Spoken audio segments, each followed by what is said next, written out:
chapter is concerned with defining philosophy. What is philosophy? What is philosophy?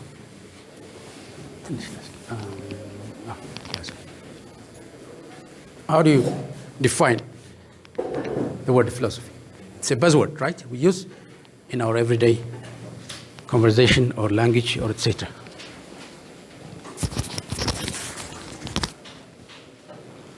What is philosophy? What is its etymological definition? And what is its technical or conventional definition?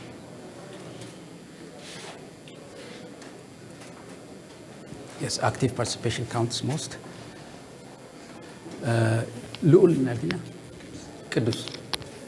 What is etymological definition of philosophy? Conventional. Pursuit of wisdom. Excellent. Very good. What else? Your name? Lul. Lul what? Tasfai. Yes. Philosophy comes from namely? Very good. Which means? Wisdom. Very good. Etymologically, philosophy comes from two Greek words, philo and sophi, which means love of wisdom. Very good. Nice. What is conventional or technical definition? Your name? Crowell Lemma. Yes. Philosophy is the process or the act of thinking about a certain topic to gain a higher understanding of it. So thinking in a higher level. Very good. Excellent. This is one of the conventional or technical definitions. Thinking particular subject, matter, in a higher level, in a deeper level, or in a fundamental level. Very good. What else? We have as many definitions of philosophy as the philosophers themselves, isn't it? We have multiplicity of definition of philosophies. In our everyday language, philosophy refers to what? What is your philosophy of religion? What's your philosophy of science? What's your philosophy of music? What's your philosophy of sport? What's your philosophy of dance, music, or etc.? By philosophy, we mean belief, approach, ideology, etc., right? Perspective, etc. By philosophy, we mean different. In a broader sense, in a popular sense, philosophy means belief, opinion, approach, perspective, or etc. Opinion. In narrower sense, in the strict sense, philosophy is not just simply belief. Philosophy is not only simple belief and opinion, but it's what? In academic sense, philosophy refers to systematic, rational inquiry. It's a systematic, rational inquiry to the underlying thoughts and experience of human being. Right? We need to approach it from broader sense and from narrower sense. From broader or popular sense or loose sense, or from the narrower or strict sense, right? In the strict sense, philosophy is a critical, rational, and systematic inquiry to the underlying thoughts and experience of human being. The content of this chapter includes earliest philosophers, meaning of philosophy, nature of philosophy, branches of philosophy, relevance of philosophy. Now, why we want to focus on earliest philosophy? In order to define philosophy, the best way to define philosophy is to look into the pre-Socratic or the earliest philosopher. Pre-Socratics, pre means before Socrates, those philosophers who lived some 600 or 500 before the birth of Christ. 600 or 500 years before the birth of Christ. They were considered to be the first organized philosophers, source of philosophy. The best way to define philosophy is to look into the pre-Socratics. Why we look into the pre-Socratics? To understand the historical context and cultural factors that influence the development of philosophical thought, to explore the contribution in ideas of earliest philosopher, examine key philosophical questions and inquiries posed by these early thinkers, analyze the impact of early philosophical ideas on subsequent philosophical traditions, right? looking into the pre-Socratic philosopher, it's important to understand what are the fundamental constants of philosophy, right? The later period of philosophy, one way or the other, directly or indirectly, is influenced and inspired by the earliest or pre-Socratic philosophers, right? The reason why we are concerned with the pre-Socratic philosopher, because they are the source of philosophy itself. What is the cultural and historical environment in which the pre-Socratic philosophy emerged? Right? The pre-Socratics lived in ancient Greece between 6th and 5th century before Christ, and they laid the groundwork for philosophical inquiry. Pre-Socratic philosopher emerged during a transformative period in ancient Greek. Why it is called transformative period? Because it's characterized by decline of mythological explanation and the rise of rational inquiry. Some 500 or 600 before the birth of Christ is a period which is characterized by the decline of mythological explanation for the natural phenomena and the rise of rational inquiry. City-states such as Miletus, Ephesus, and Ilia in present-day Turkey, Greek, and Italy are characterized as an intellectual activity where thinkers such as Anaximander or Anaximenes or Empedocles emerged. Right? Cultural factors played a significant role in shaping the idea of the pre-Socratic philosopher.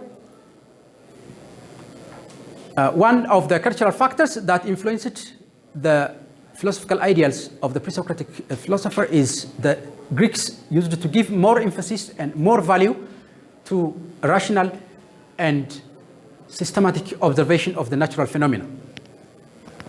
Right?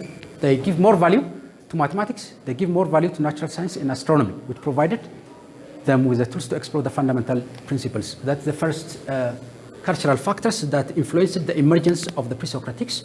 The society give more value and emphasis to scientific explanations.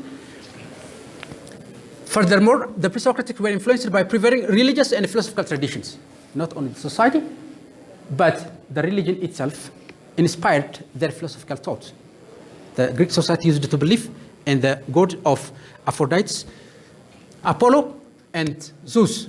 The belief in those gods, one way or the other, influenced their cosmological thinking, their cosmological and cosmogonical thinking. Their thinking about the nature of the universe is influenced by what? By the religious belief, right?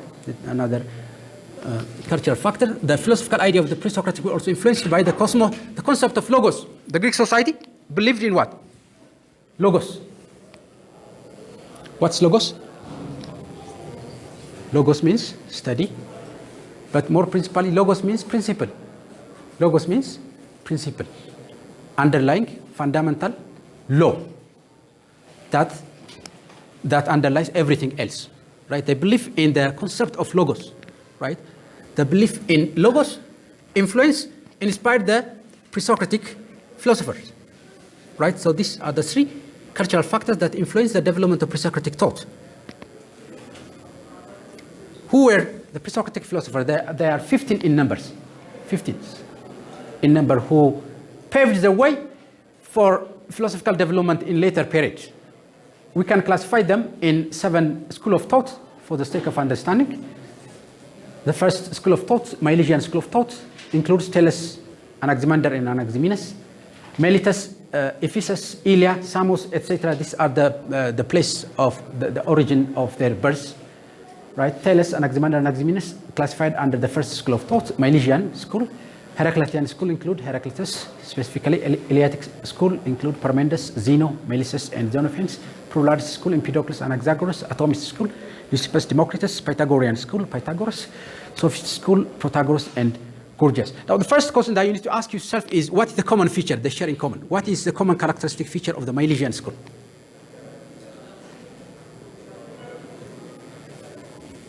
Common characteristic feature. Philosophers such as Thales, Anaximander, and Anaximenes share in common. Right? This is the question that you need to answer yourself. Right? The Milesians were located in the present city, in the present day, the city known as Miletus, the present day Turkey. It's considered the first recorded philosophical thought in the history, and it's named after the city of its origin. Milesians is derived from Miletus, it's a place. It is the first recorded philosophical thought in history and is named after the city of origin. The term, the word philosophy itself is coined some 100 before the Milesians. But philosophy as a discipline is started by whom? By the Milesians, right? Philosophy as a word is coined by Pythagoras. Pythagoras, the one who you know in your math lesson, right? Pythagoras theorem. Pythagoras coined the word philosophy, but as an organized discipline, philosophy is started by the Milesian. It is considered the first recorded philosophical school in the history, and it's named after the city of its origin.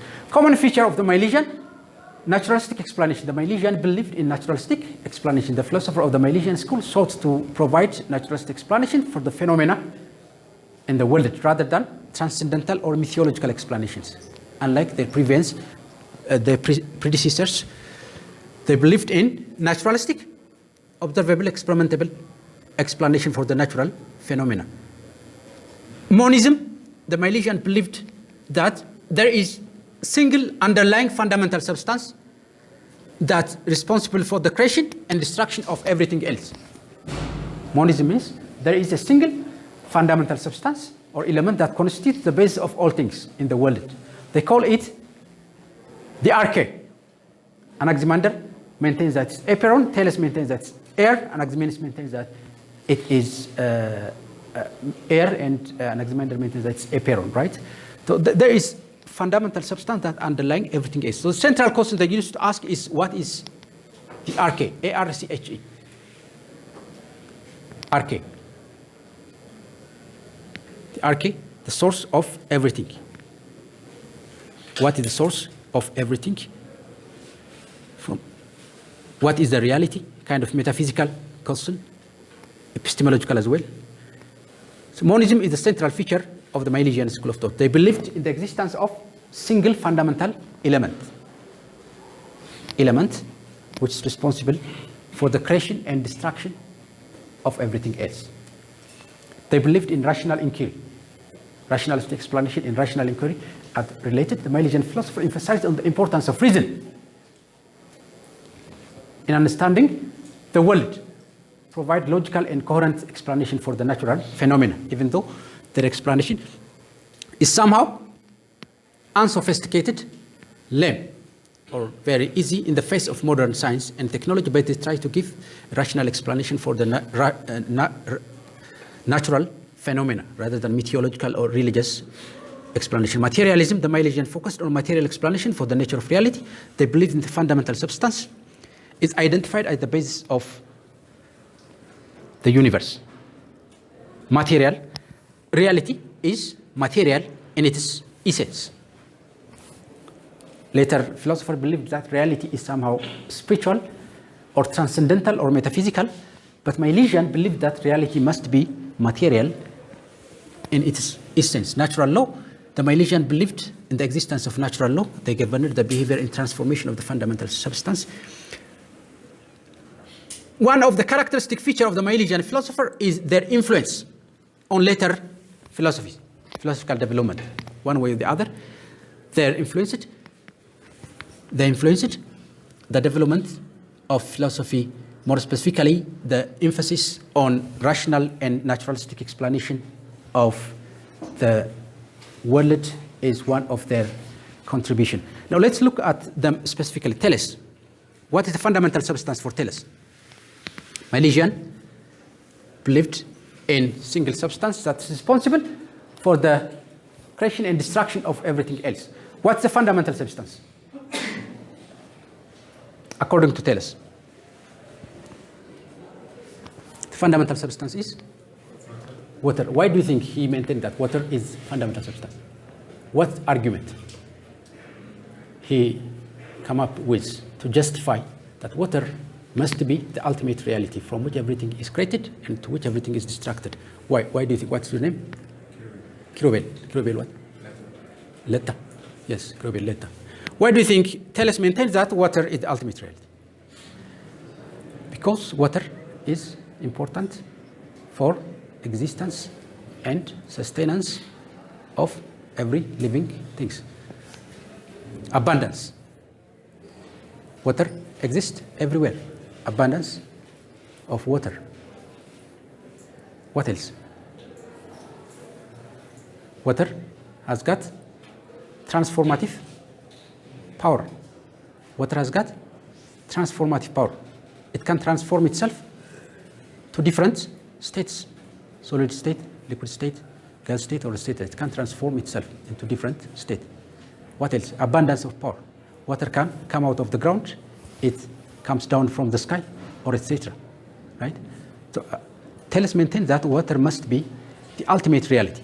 He proposed that water must be the ultimate reality. This kind, the proposal of Thales is faced criticism by his student, by his pupil, Anaximander later on, and Anaximenes, and why they maintain that water cannot be the ultimate reality. But what we interested most is he tried to give a naturalistic explanation or rational response for natural phenomena rather than meteorological or transcendental explanations. Cosmology is another feature of Thales. Cosmology, Thales speculated about the nature and structure of the cosmos. He believed that the Earth was flat, disks floating on water. Not only Earth, but other celestial bodies, such as the sun, the moon, and the stars, also floating on water. Prediction, he made accurate prediction about solar eclipse in 585 before the birth of Christ. Mathematical contributions, he contributed a mathematical theorem which is known as Thales theorem. What is Thales theorem? A triangle inscribed in a semicircle is right triangle. It is proposed by Thales. Practical achievement, he applied his knowledge of mathematics and science to practical matter. His understanding of geometry measured the height of the pyramid and the distance of the ship from the shore. He also advised on matter of irrigation and engineering, right? So most Milesian philosophers or pre-Socratic philosophers are not only theoretical or metaphysical speculators, but they also have practical achievements.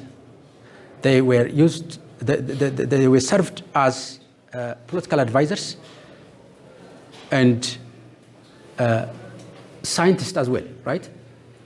So we cannot see a kind of clear demarcation between science and philosophy. At the beginning, philosophers were scientists and scientists were philosophers, right? We cannot see a clear demarcation between philosophy and science, right? The demarcation or the difference between philosophy and science is a kind of later phenomenon, more specifically in the modern and post-modern period, right? At the beginning, philosophers were scientists, religious leaders, political advisors, and philosophers as well, right? The same thing is true for Anaximander. What is the central substance or the arche for Anaximander? It's known as a peron. As water is for Thales, a peron is for Anaximander. A peron is a Greek word which refers to what? Boundless or infinite. You can find the slide from your module, right? The slide is already included in the module, you can find it. A peron refers to what? Infinite or boundless, without any definite characteristics, without any different features.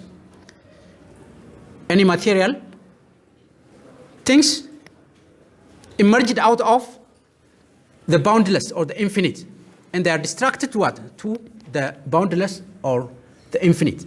The infinite or the boundless is a kind of the source of everything without any quality. Without any quality. Anaximander maintained that tangible, observable thing cannot be the ultimate reality. The ultimate must be something indefinite that cannot be grasped by our five senses. He proposed that the fundamental substance of the universe is not a specific element. This seems to be somehow more elusive, confusing concept, but he believed, he has a strong conviction that the ultimate reality must be something indefinite or boundless. cosmology and the origin of the universe. Anaximander speculating on the origin and structure of the universe. He proposed that the universe emerged from apeiron through the process of separation and differentiation. Anaximander is considered to be the first to propose the idea of evolution. The concept of evolution, before it was developed by Charles Darwin or whatsoever, the concept itself is first proposed by whom? Anaximander, 500 before the birth of geography. Anaximander speculated on the origin and development of life. He proposed that humans and other animals arose from primitive form of life, suggesting a form of biological evolution.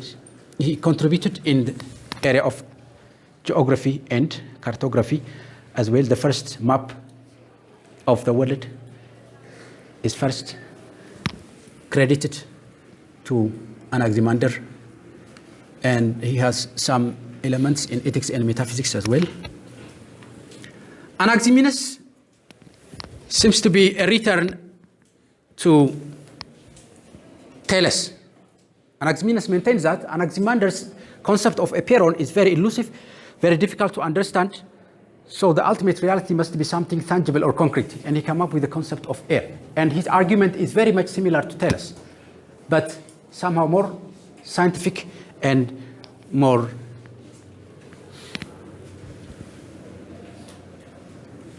complex as compared to Thales. Why do you think Anaximenes maintains that air is the fundamental substance?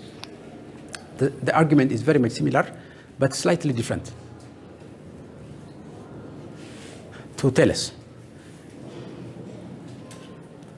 Air is the fundamental substance from which everything is created and to which everything is distracted. Why do you think? Transformative power, because it's necessary for existence of life. Abundance, Kirobel? Abundance, very good. Abundance. Because it's omnipresent.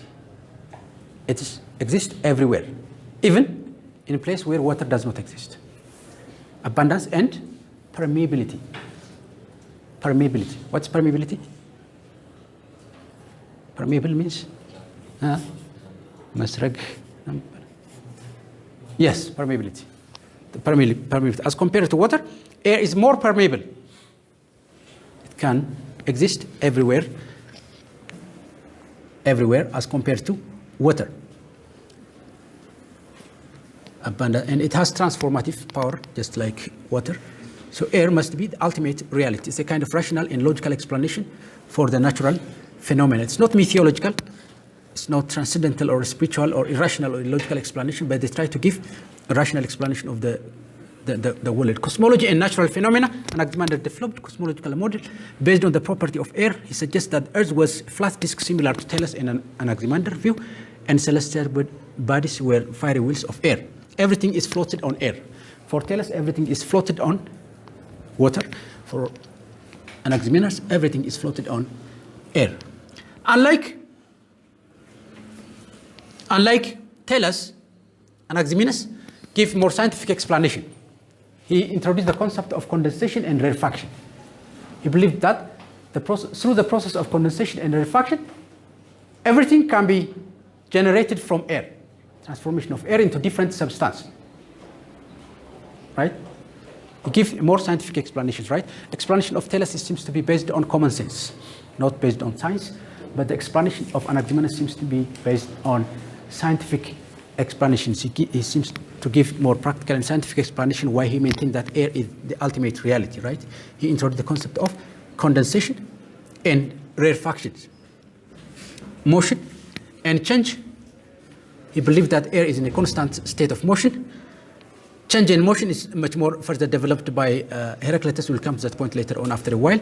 He has ethical and psychological issues or considerations as well.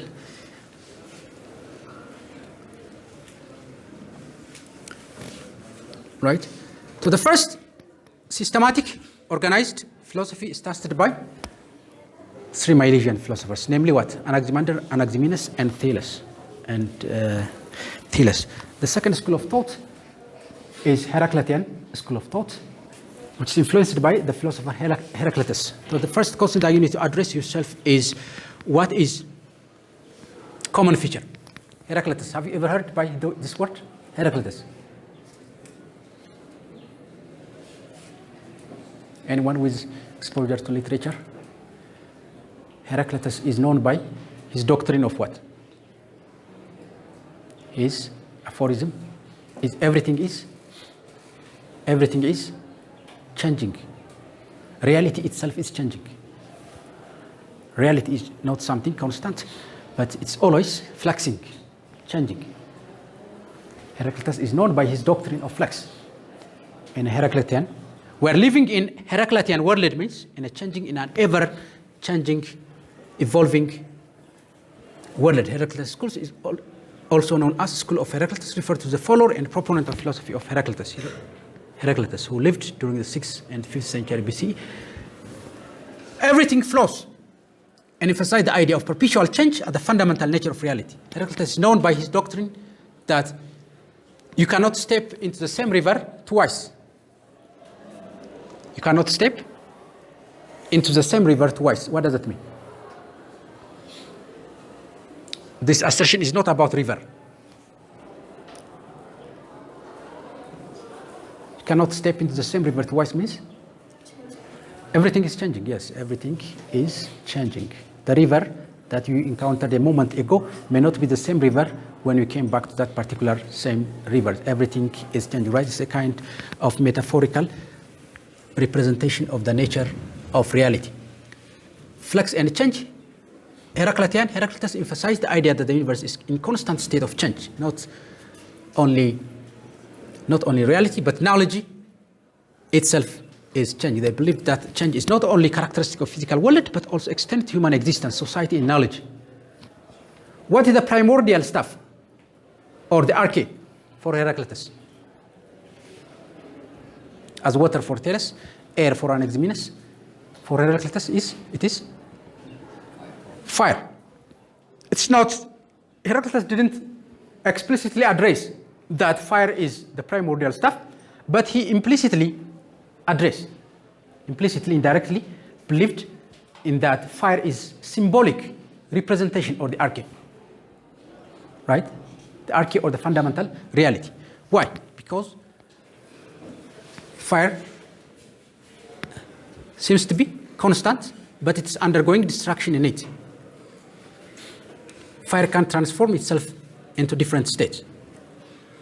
Fire is constantly changing. In fire, we can see tension, contradiction, opposition. Right?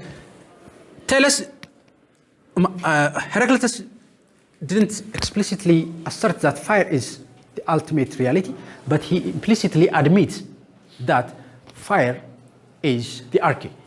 Implicitly admit that fire is just simply a symbolic representation of the arche, right? But he directly asserts that logos is the ultimate reality. Logos itself is a very vague, generic term. Logos can be a principle, a word, or a discourse. But he believed that there must be an underlying, unchanging principle that determines the changing world. Unchanging principle that determines the changing world, which he calls logos, right? Later writers associate logos with fire. Logos must be fire. But Heraclitus, in his different writing, he didn't maintain that fire is the ultimate reality, but he indirectly admits that fire must be the ultimate reality. But he maintained that logos, there must be fundamental, unchanging reality that determines and manipulates the changing world. The change itself is unchanging. Change itself is unchanging. Unity of opposites. Heraclitus and Heracliteans emphasized on the unity of opposites, which Heraclitus himself proposed. They believed that opposites are interconnected and depend on each other for their existence. They saw dynamic interplay between opposites, right? They believed in contradiction, tension, as an integral part of the world. The world will not exist and will not sustain without contradiction and tension, right? Unity of opposite, it's a doctrine which influenced the philosophy of Karl Marx. Historical materialism, dialectical materialism, and the philosophy of William Friedrich Hegel. In the modern period, one way or the other, is influenced by Heraclitus. The philosophy of Heraclitus inspired development of philosophy in later period. Contradiction, tension, as an integral part of the world. They influenced on epistemology or knowledge, the nature of knowledge. Knowledge is not something static, but it's acquired through active engagement with the world and through the recognition of patterns and relationship in the flux of reality. Everything is flux, therefore knowledge and our perception and our personality itself is something changing, right? They emphasized on intuition, perception, and ability to grasp underlying unity amidst diversity, right? So the influence of Heraclitus is the doctrine of change, doctrine of evolution in the doctrine of tension and contradiction of opposite. Eleatic school of thought is a direct contrast to the Heraclitean school of thought. The Eleatics emphasize on the unchanging nature of reality. Reality is unchanging, it's constant. Heraclitus maintains that reality, knowledge itself is constantly changing, but the Eleatic maintains that reality must be something immutable, indestructible, and unchanging, and indivisible in its nature. Who are the Eleatics? Eleatic, it's a kind of region around the coastal area of the present-day Italy. Present-day Italy. Italy used to be under the colony of Greek, right? The Eleatic or the Milesians or the Ephesus were controlled under the colonial empire of the ancient Greeks, right? They were considered as particular single geographical locations, but now they are in different states in the contemporary period, right? The Eleatic school is primarily associated with three philosophers, Parmenides, Zeno of Ilia, and Meletius. Although they had individual contributions, they shared some common philosophical perspective. Monism, just like Milesian philosophers, they believed in the existence of single reality that underlies everything else in the world. Monism. But unlike Milesian philosopher, that particular fundamental substance is not material. It's not material. It is a kind of conceptual or abstract in its nature. According to the Eleatics, the fundamental nature, which they also called being, or the one, is single, but unlike the Milesian philosopher, it's not material. It is conceptual, abstract, and something that can be discovered through conceptual thinking, not observation or based on verifications or experimentations or by observing the natural external environment, right? They believed in monism, but the kind of monism is different from the Milesian monism, right? Parmenides' doctrine of being, the word being, capital B, can be interchangeably used with reality, but it's not the same as reality. Being is eternal, immutable, and indivisible. That is the only genuine reality. Parmenides rejects the notion of becoming, change, and plurality as a mere appearance or illusion. Change is illusion. Change is just simply false representation of our sense perception. Change or flux is just simply false representation of our sense perception. In order to support this particular argument, his Parmenides' pupil student Zeno came up with the concept of paradox. The paradox known as Zeno's paradox. Zeno's paradox. in which Zeno asks us to imagine a competition between tortoise and Achilles. One is the fastest animal on earth, and the other is the slowest animal, and they are made to compete in an open field, and the tortoise is given ahead of Achilles, and the Achilles can never overtake the tortoise. If the tortoise has already been given the head of to start the competition, the Achilles cannot overtake the tortoise, because in order to overtake the tortoise, the Achilles must cover half of the distance, and in order to cover half of the distance, it has to cover another half of the distance, right? Another half of the distance, and etc. Right? Such kind of paradox is Paul's challenge in mathematics and in philosophy as well. Zeno paradox poses a challenge. What we cannot adequately address Zeno's paradox, even after the emergence of the concept of what? Limit and calculus, and the concept of infinite series cannot adequately address the question of Zeno.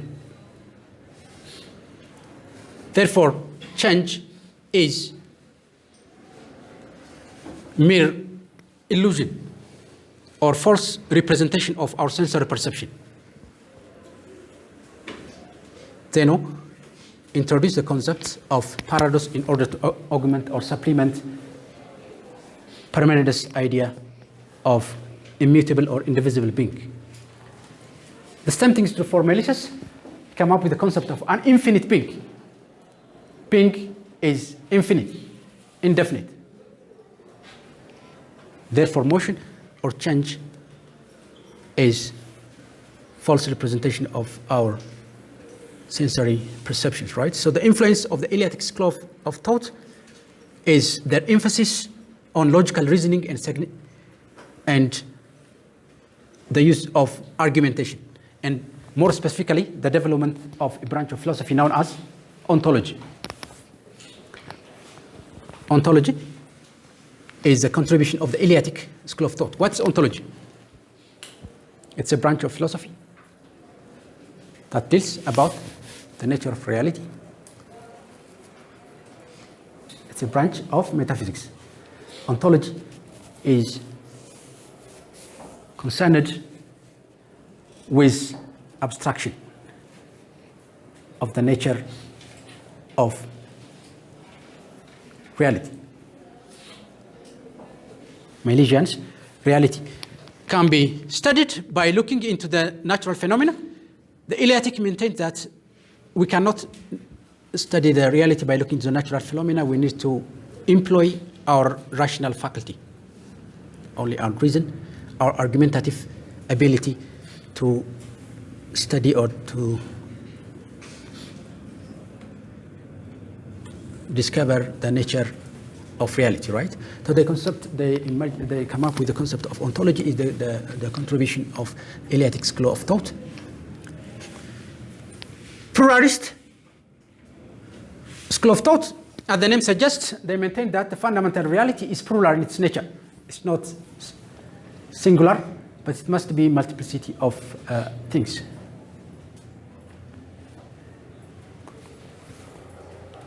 The pluralists were several philosophers associated with pluralist school, but the most notable representatives were Anaxagoras, Empedocles, and atomists Leucippus and Democritus. Anaxagoras is often considered one of the earliest philosophers associated with the pluralist school. He proposed that the fundamental nature of reality consists of an infinite number of small particles called seeds or homomeres. Infinite number of small particles, and he is known by his concept of mind and nouns. Mind and nouns is another, it can be another word for the Heraclitean concept of logos, the fundamental principle that determines the plurality of things, the fundamental principle or law behind everything else, an ordering principle that sets the seeds in motion and governs the process of formation and change. Concept of nous and mind is associated with Anaxagoras. The seeds are the archae. Seeds or homoemories are the archae. They are controlled, managed, and manipulated by the nous. Empedocles is just nothing but the amalgamation of the previous elements. What are those previous archaes proposed by Thales, Anaximander, and Anaximenes? Air, fire, water, and earth. He added the fourth element, which is earth. He believed that these elements were eternal and unchanging, and all things in the world are composed of different combinations of these elements. And the concept of love and strife. Love brings things together, and strife sets them apart. Right? Different things are just the combination of these four elements, and in different proportions. Right? The atomists have already been accustomed with Democritus and Leucippus, known as the atomists, developed as a sophisticated atomic theory as part of the pluralist theory. Before it was developed by John Dalton, Democritus introduced the concept of atoms. Atoms are indivisible, indestructible,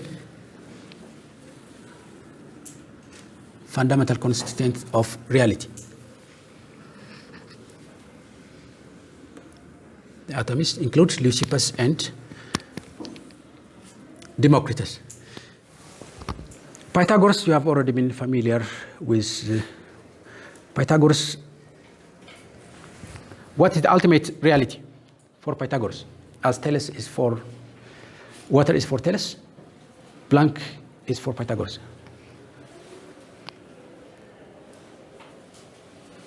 What is the archae? The fundamental substance, or the primordial stuff, out of which everything is derived and into which everything is returned. For Pythagoras, it is numerical relationship or number. Pythagoreans believed in numerical relationship or number. Everything can be understood in terms of mathematics, mathematical relationship. Pythagorean believed in the fundamental role of number in the structure of the universe. They saw number as the key to understanding reality and believed that all things could be described and explained through numerical relationship. They even extend their belief in mathematics to metaphysical and cosmological realm. They believed in the music of the sphere. What is music of the sphere? The idea that celestial bodies produce harmonious sounds as they move in their orbit, reflecting mathematical relationships governing their motion. Even celestial bodies or metaphysical realms can be understood in terms of mathematical relationship. They have a strong conviction on the power of mathematical relationship to explain about the nature of reality. Pythagoreans believed in number. Concerning their ethical and spiritual thinking, Pythagoreans believed in the reincarnation or rebirth of the soul. They believed in the transmigration of the soul, the idea that the soul undergoes a series of reincarnation. Influence on the later philosophy, Pythagorean influence, the philosopher Plato. Plato, influenced by Pythagorean school of thought. Pythagorean school had a profound influence on subsequent philosophical tradition. They laid the foundation for the study of mathematics as an abstract discipline and influenced the development of Plato's philosophy, particularly his view on the role of mathematics. Reality can never be studied without adequate, strong knowledge of mathematics. Plato believed that reality cannot be comprehended, studied, without having firm grasp of fundamental knowledge of mathematics, right? The Pythagorean believed in the power of mathematics to discover about the nature of reality. The last school of thought is sophistic school of thought. Unlike the previous school of thought, sophists are not concerned with fundamental reality. What is the concern of sophists? How do we use the word sophist in our everyday conversation? So person X or person Y, sophist means? No, sophist. Person who manipulates language. manipulate language, or use language for the purpose of getting others accept what he or she wants to accept. Sophists emphasize on persuasion and rhetorics, irrespective of the content of their argument, irrespective of the validity, the truth, fact of their argument. They emphasize on persuading others.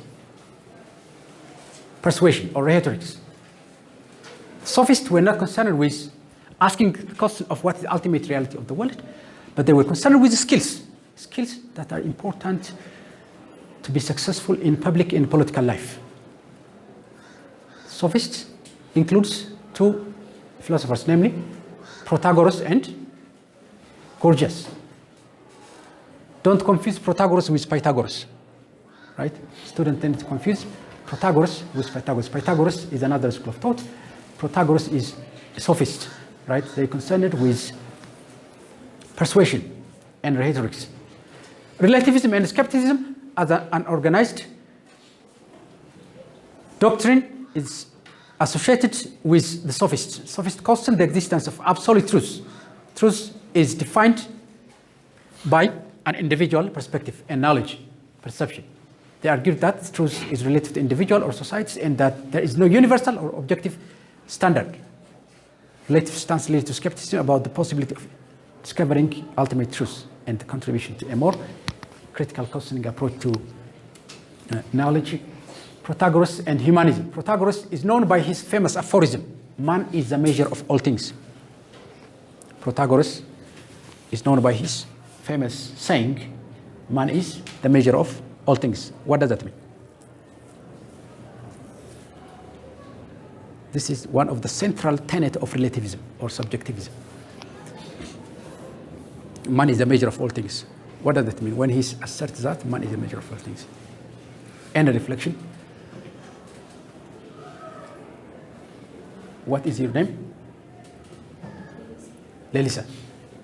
Lelise. Lelise, right? Lelise. Yes. Man is the measure of all things. Refers. What does that mean?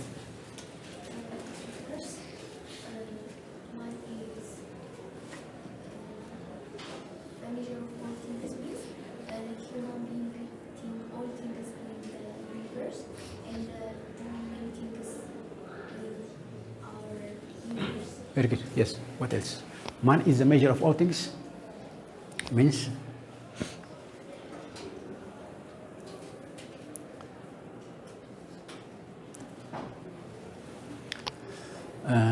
what is your name? Yeah, your name. Lelisa. Lelisa, right? So Lelisa. Lelise. So male and female can use both, right? ለሊሴ ለወንድም ለሴትም ይሆናል ማለት ለሊሳ ከሆነ ለወንድ ነው ለሊሴ ከሆነ ለሴት ለሊሴ right? Yeah, right? Yes, thank you very much. ለሊሴ man is the measure of all things. What do you understand by this form? All things means the hand of the man. The measure of the hand. Yes, very good. Man is the measure of all things means reality, knowledge is defined by an individual experience. Reality, knowledge is not something transcendental or metaphysical.